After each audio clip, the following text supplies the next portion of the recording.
चली है कुलबुरनी गंगा नहाए, चली है कुलबुरनी गंगा नहाए। सतुआ कराइन बहुरी भुजाइन, घूंघट ओठे मस्कत जाए। चली है कुलबुरनी गंगा नहाए। गठरी बाधिन मोटरी बाधिन, खसम के मूढ़े दिहिन धराए। चली है कुलबुरनी गंगा नहाए। बिछुआ पहिरिन औंठा पहिरिन, लात खसम के मारिन धाय। चली है कुलबुरनी गंगा नहाए। गंगा नहाइन जमुना नहाइन, नौमन मैलहि लिहिन चढ़ाए। चली है कुलबुरनी गंगा नहाए। 5-25 के धक्का खाइन, घरहू की पूजी लिहिन गंवाए। चली है कुलबुरनी गंगा नहाए। कहें कबीर हेत कर गुरु से, कहें कबीर हेत कर गुरु से, नहीं तोर मुक्ति जाई नसाए। चली है कुलबुरनी गंगा नहाए। चली है कुलबुरनी गंगा नहाए। कुल को डुबाने वाली देवी जी गंगा नहाने के बहाने तीर्थ यात्रा में निकल पड़ी। उन्होंने सत्तू बनवा लिया, बहुरी भुनवा लिया और घूंघट के भीतर उसको मसकती चली, खाते चली। सामान की गठरी मोटरी बांधकर अपने पति के सिर पर लाद दिया। पैर और हाथ के तथा नाना अंगों के आभूषण भी पहन लिए। पतिदेव को लात मारते चली। उन्हें अपना नौकर बना करके अपनी अंगुली पर नचाती चली। उन्होंने गंगा और यमुना में तो अवश्य स्नान कर लिया, परंतु उनके फल में चंचलता अधिक मैल ही लगाया। अपने 5 इंद्रिय आँख कान नाक जीभ त्वचा और 25 प्रकृति का भीतर से धक्का खाती फिरी और बाहर से भीड़ के धक्के का भी आनंद लेती फिरी। इस प्रकार तीर्थ में जाकर मन की स्वच्छता, सात्विकता एवं शांति रूपी घर की पूंजी खो आई।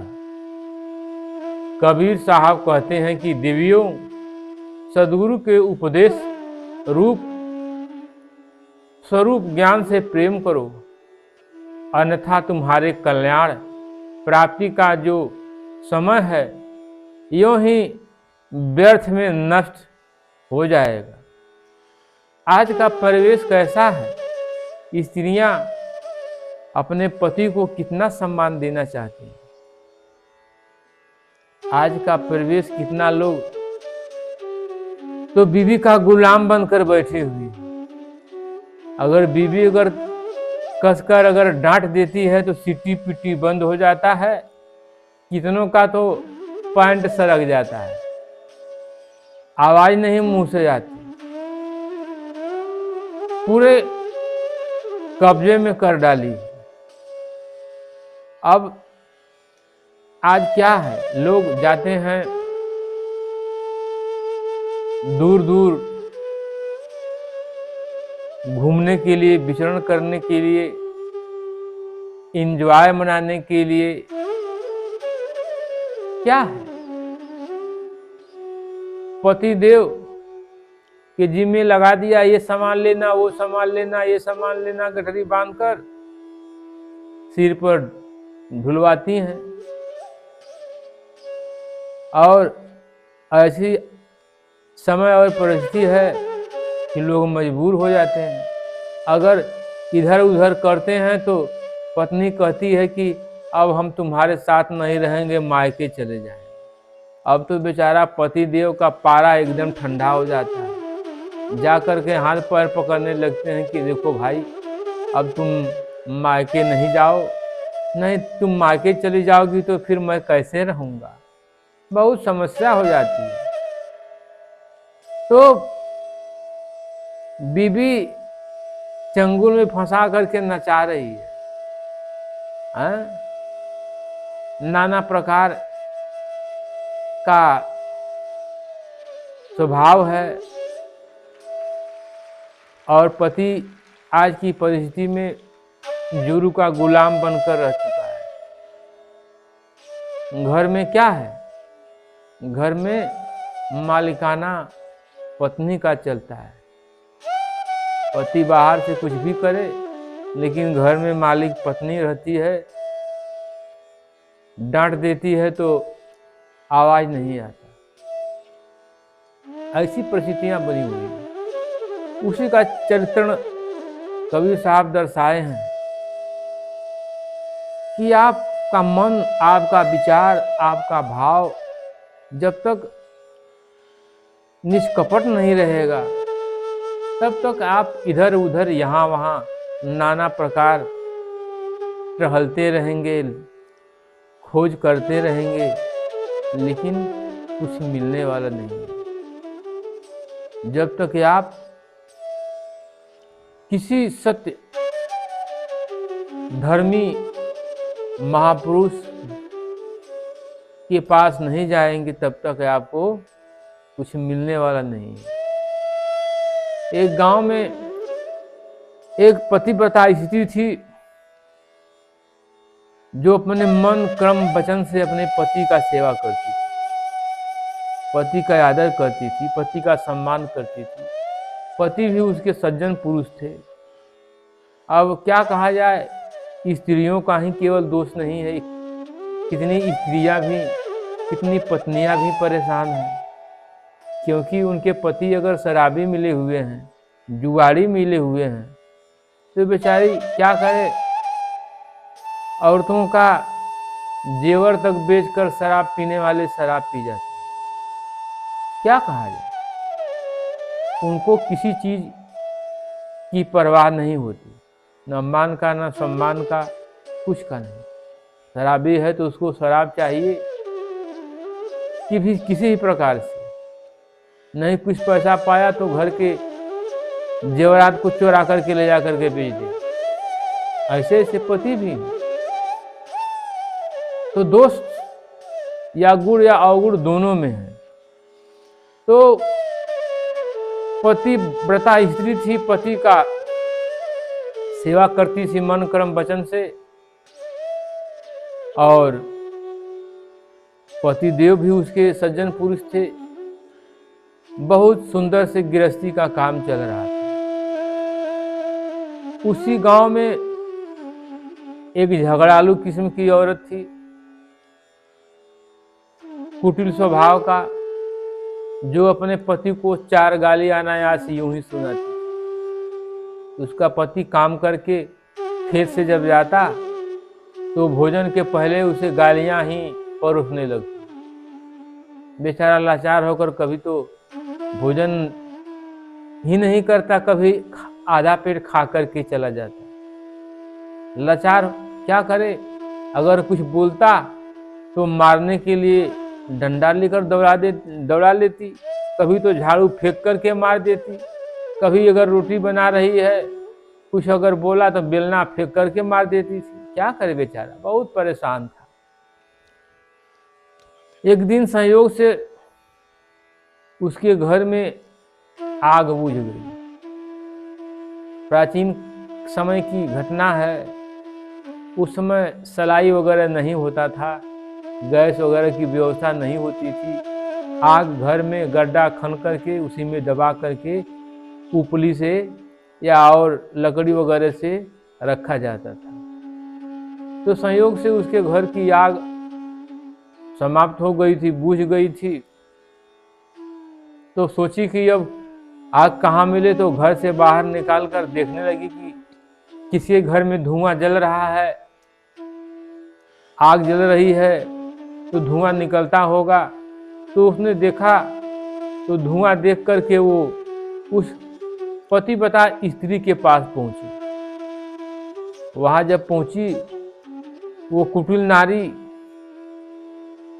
झगड़ालू नारी, तो वो बेचारी पतिव्रता मूसल से धान कूट रही थी ओखल में। मूसल होता था और ओखल होती थी प्राचीन समय में, उसी में धान कूट करके चावल बनाया जाता था।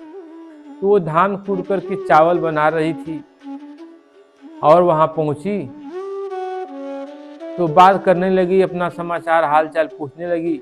बोली कि बहन, थोड़ा आग हमारे पास नहीं है, समाप्त हो गया है, आप जरा अपने यहाँ से आग दे दो। तो पतिव्रता बोली कि ठीक है बहन, आप बैठो थोड़ा, और मेरा धान अब चावल में परिवर्तित हो चुका है, थोड़ा सा समय है, मैं धान कूट लेती हूँ, तो फिर तुम्हें मैं आग देती हूँ। इंतजार करने लगी। तब तक उसके पति खेत से काम करके आ गए और आवाज लगाए कि यार मुझे पानी पिलाइए, प्यास लगा हुआ है। तो पति के आदेश को सुनकर, पति के आज्ञा को सुनकर मूसल से धान कूट रही थी, और जो ही उन्होंने आवाज लगाया तो उसका मूसल ऊपर गया हुआ था, मूसल ऊपर टंगा हुआ था। तो मूसल को ऊपर ही छोड़ दिया उसने, और छोड़ करके गई पानी का बर्तन, लोटा गिलास मांज करके, धो करके, साफ करके, पानी ले जा करके, मीठा ले जा करके पतिदेव के सामने रखी, उनको प्रणाम किया। बोली कि भगवान ये लीजिए जल और मीठा खा करके पानी पी लीजिए। अब उसके पति, जो पति बता स्त्री के पति थे, सज्जन पुरुष, वो पानी पीने लगे। अब इधर जो कुटिल नारी है, जो झगड़ही है, वो सोच रही है कि अरे ये कौन सा जादू, कौन सा मंत्र, कौन सा तंत्र विद्या सीखी है, ये तो मूसल को ऊपर छोड़ दिया और मूसल ऊपर टंगा हुआ है, नीचे गिरा ही नहीं। अवाक है, आश्चर्यचकित है, ये कौन सी विद्या इसने सीख रखा है।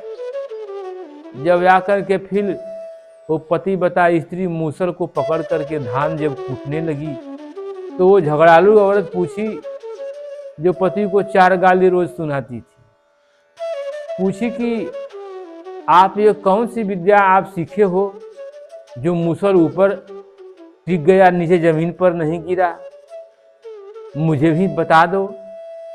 तो पतिव्रता स्त्री बोली कि देखिए, न मैं कोई जादी सुखी हूँ, न कोई मंत्र, न कोई टोना, न कोई तंत्र विद्या, ऐसी कुछ चीजें नहीं सीखी हूँ। मैं मन कर्म वचन से अपने पति का सेवा करती हूँ, और इसी सेवा से मेरे अंदर ये शक्ति अर्जित हो गई है।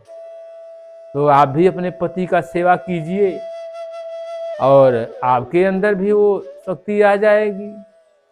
तो कुटिल नारी जो झगड़ालू थी, पति को 4 गाली रोज सुनाती थी, मन ही मन बड़ा प्रसन्न हुई।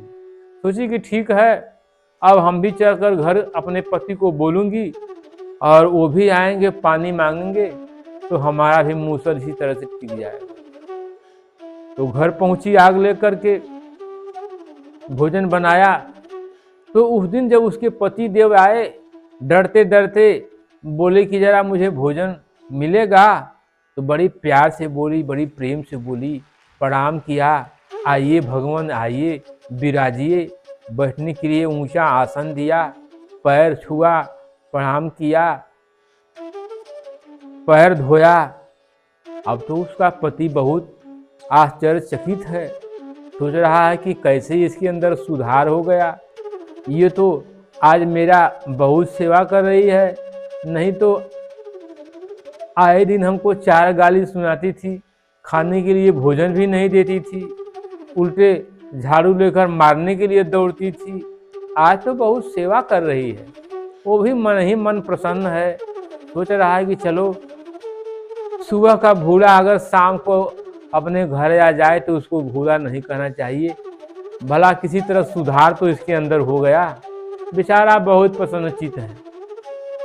भोजन वोजन करा करके बोली कि भगवान, वो उसका पति भी थोड़ा अब पहले तो सहमा हुआ था, लेकिन कुछ उसके हृदय का डर अब कम हुआ। बोला कि हाँ प्रिय, क्या आदेश है, क्या कहना चाहती हो।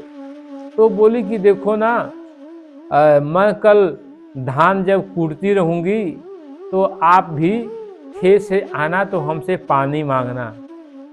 तो बोला ठीक है, खेत से तो रोज ही आता हूँ, आपसे पानी मांगता हूँ, लेकिन आप पानी की जगह पर झाड़ू लेकर दौड़ती हो मारने के लिए। तो बोली नहीं नहीं, अब ऐसा नहीं होगा, अब जो हो गया सो हो गया, अब आपका हम मन कर्म वचन से सेवा करूंगी, आपको मानूंगी, आपका मान सम्मान करूंगी, अब ऐसा नहीं होगा। कल आप आइएगा तो हम जब धान कूटती रहूंगी मूसल से तो आप पानी मांगिएगा।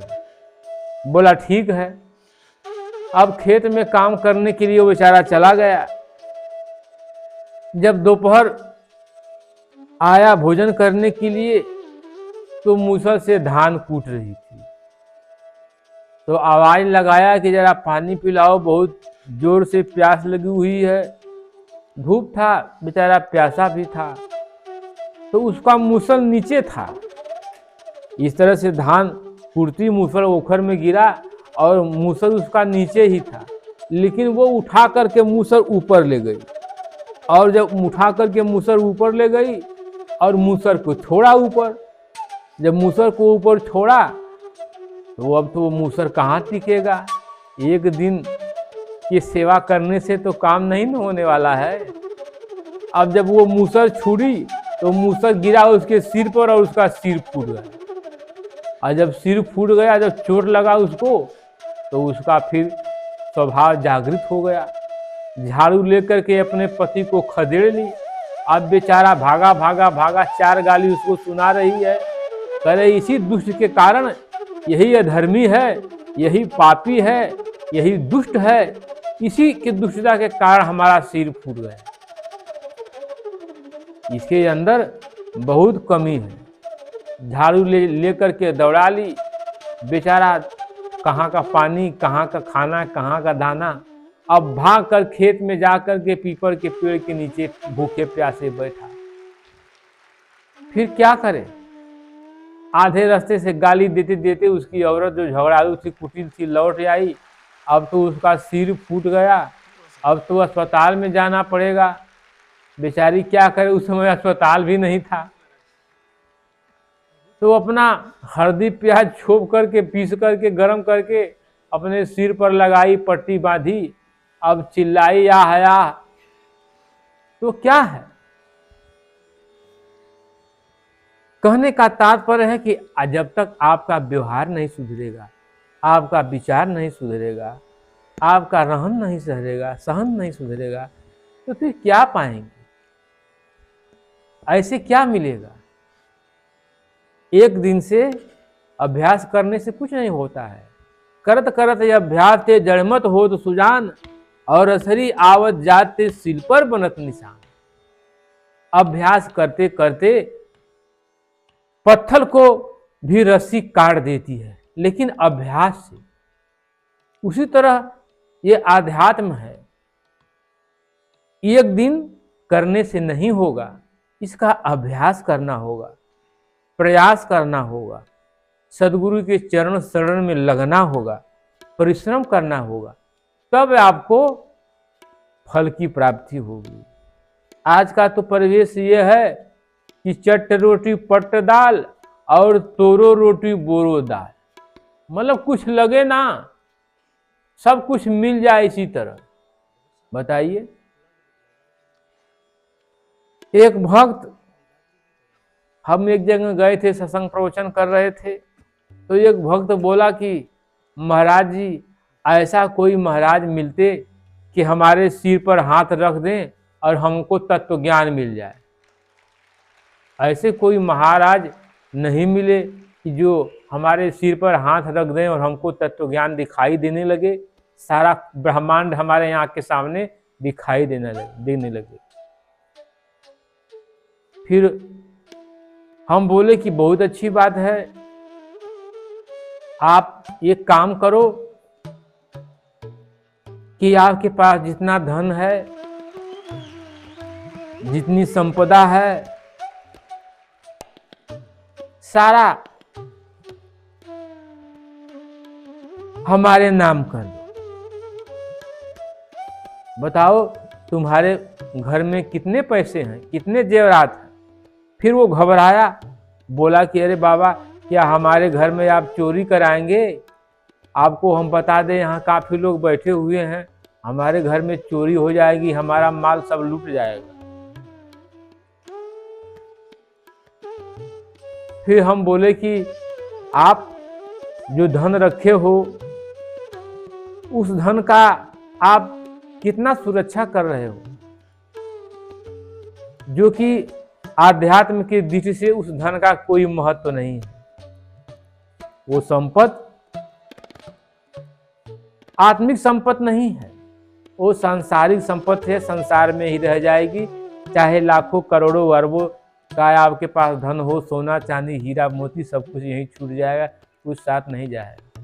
साथ अगर जाने वाला है तो आत्मिक संपत्ति ही साथ आपके जाएगी। फिर हमने कहा कि ये बताओ, आप जो कमाए हो धन, जो अध्यात्म की दृष्टि से उसका कोई महत्व नहीं है, आप उसको नहीं बता सकते, उसको नहीं हमें दे सकते, तो कोई महापुरुष, कोई तत्वज्ञानी साधना करके, परिश्रम करके, प्रभु के नाम का सुमरण करके जो आत्मिक संपत्ति अर्जित किया है, कमाया है, वो आपको फ्री में क्यों देगा? जब आप कागज की नोट, जो कि अध्यात्म की दृष्टि से कोई उसका अस्तित्व नहीं है, नहीं देना चाहते, तो फिर जो महापुरुष नाम साधना करके आत्मिक संपत्ति कमाया है, फिर आपको कैसे दे देगा? सभी लोग बैठे थे, हंसने लगे, अवाक हो गया। तो दुनिया बहुत चालाक है, भगवान को भी ठगने का काम करती है। जब तक उसके पास सामर्थ्य है, तब तक अपने को ही रणधीर वीर समझती है, बुद्धिमान। लेकिन जब सब तरह से लूट पीट के समाप्त हो जाती है, तब उसको परमात्मा याद आते हैं, गुरु याद आते हैं, संत महापुरुष याद आते हैं। जब तक नोट जेब में माल है, तब तक वो किसी को पूछने वाला नहीं है, तब तक तो अपने ही महान बना हुआ है। तो ऐसे काम नहीं होगा। छाड़ी कपट छल प्रपंच नाना, धरहि सदा सदगुरु कर ध्यान। छल कपट प्रपंच सभी को त्याग करके जब सदगुरु के शरणागत में जाएंगे, तभी आत्म कल्याण होगा। जब परमात्मा को अपना मान लेंगे, तभी आपका कल्याण होगा। यहाँ तो लगा हुआ है मुंह में राम बगल में छुरी, मुंह में राम राम कर रहे हैं, मन में कलुषित विचारधाराएं दौड़ रही हैं। किसका पाए किसका लूट लें, किसका पाए किसका हड़प लें, यही तो विचारधारा है। क्या परमात्मा आपको मूर्ख दिखाई देते हैं? वो तो सब कुछ देख रहे हैं। चींटी के पर नूपुर बाजे, वो भी साहब सुनता है। तो आपको नहीं दिख रहा है? सब कुछ दिख रहा है। वो सूक्ष्म से सूक्ष्म सभी बातों को देख रहा है, सभी को समझ रहा है। ऐसी बात नहीं है। इसलिए अपने विचार विवेक सभी को स्वच्छ कीजिए, तभी कल्याण होगा। स्त्री है तो पति का सेवा करे, आदर करे, पति को परमेश्वर मान करके उनके सेवा में लगे, गुरु से नामदान लेकर के भजन करे, पति का सेवा करे, उसी में उसका कल्याण है। और पुरुष का भी धर्म है कि स्त्री का भी सम्मान करे, क्योंकि आप गृहस्थ में हैं तो गृहस्थ में पति और पत्नी गृहस्थी के दो चक्के हैं। तो दोनों चक्के अगर साथ साथ नहीं चलेंगे, एक चक्का आगे को खींच रहा है, पिछला ब्रेक मार, तब तो गाड़ी रुक जाएगी। अगला चक्का क्या करेगा? बेचारा घूमता ही रह जाएगा।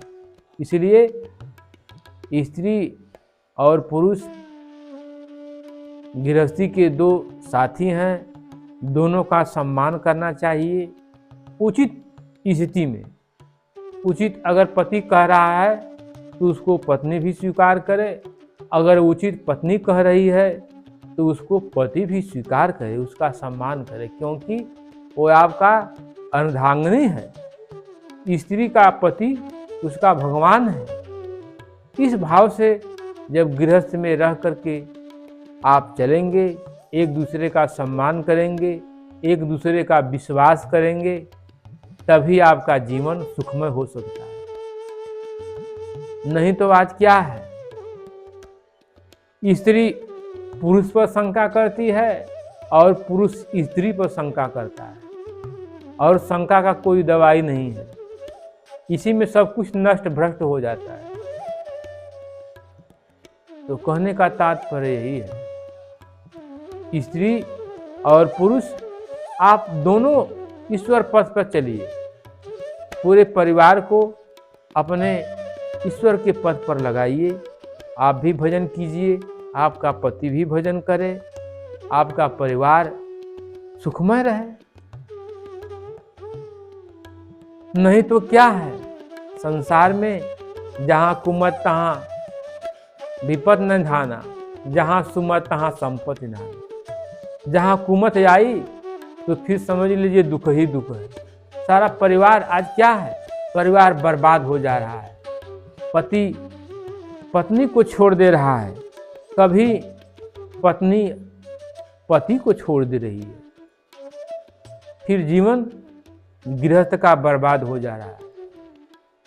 तो आप अपने आत्मविश्वास को जगाएं, ईश्वर पथ पर चलें और एक दूसरे का सहयोग करें, तब जीवन सुखमय होगा। वरना तो फिर संसार में रह कर के भी दुख ही झेलना पड़ेगा, हाथ कुछ आएगा नहीं। दुविधा में दोनों गए, माया मिली न राम। माया भी चली गई, घर भी उजड़ गया, और उधर भगवान भी नहीं मिले। ना इधर का हुआ ना उधर का हुआ, धोबी का कुत्ता न घर का न घाट का, किसी लायक का नहीं रहा। तो ऐसा न कीजिए, अपने बारे में सोचिए, विचारवान बनिए, आत्म कल्याण के पथ पर लगिए।